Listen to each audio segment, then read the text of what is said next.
大家好，欢迎收看本期视频。假如说咱的相机坏了，在维修的时候，师傅跟咱说：“小伙子，你这个机器摔过。”这个时候呢，咱肯定会想：好你个老小子哈，又忽悠我！我这个相机大宝贝一个，居然供起来了，怎么可能摔过？是不是又想多要我点钱？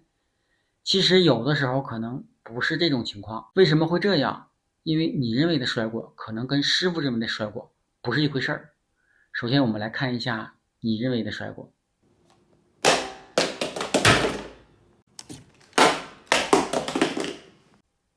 然后我们再来看一下师傅说的摔过。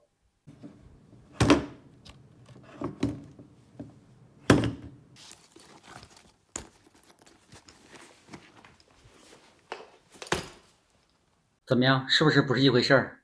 虽然说小磕碰对相机不会产生太大影响，但是也会对内部结构产生破坏，造成隐患。它可能当时没事儿，但时间久了可能会有些问题。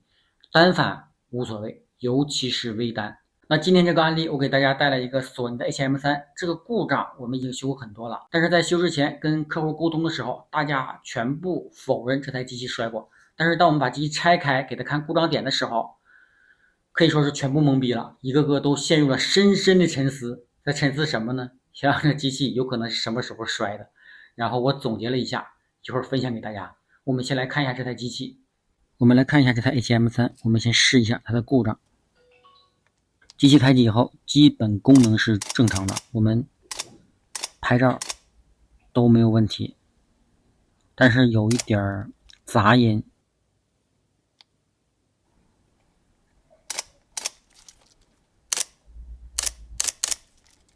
然后我们把机器放在特殊的角度上，